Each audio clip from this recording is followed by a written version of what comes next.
Did your granny ever pick a buttercup and hold it up to your chin and to see if you would like butter or not? And of course you always did. It's one of those things people do, isn't it? I wonder if they still do it. Sure they must. Do you remember last week I was talking about my granny and about some of her favourite sayings, those little pithy bits of wisdom that grannies trot out. Not just Scots grannies either, all sorts of grannies from all sorts of parts of the world probably trot out their own little bits of wisdom. Well, after that, a good friend of mine who's Welsh contacted me to ask if this was an international thing, if he could get into it, and I said, well, of course. So he sent me a whole bunch of Welsh language sayings, 24 I think in all, and I went my way through them, and I found one that I thought I'd share with you. So first of all, apologies to John and to anyone else who speaks Welsh for what I am about to do to your language. Cenedl heb iaith, Cenedl heb galon. A nation without a language is a nation without a heart.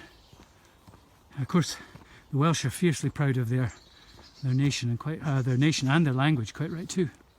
And in Scotland we have Gaelic, although Gaelic is not part of my tradition. It's not part of the part of Scotland I come from. It used to be a very, very long time ago, a particular form of Gaelic, but it's a long time ago. Something like the 12th century was the last time that it was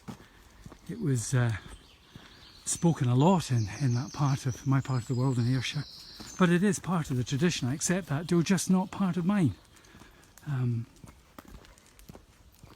But I think the Christianity, that also has a language, and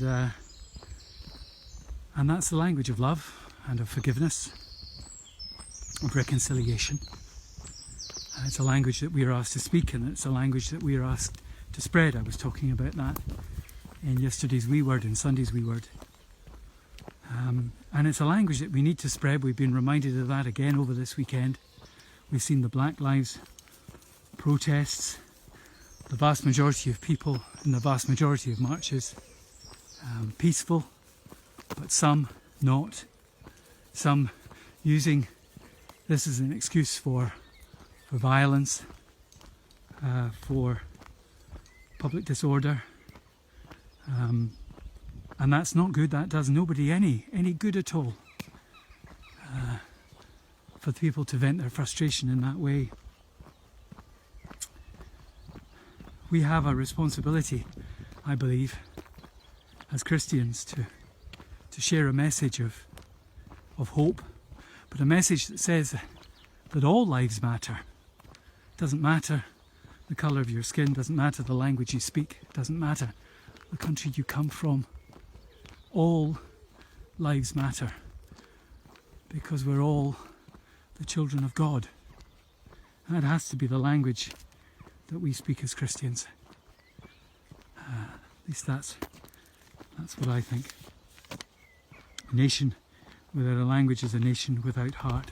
A faith without a language is a faith without heart. I hope you have a good Monday. I hope you have a good week ahead. And until we speak again, take care. God bless. Keep safe.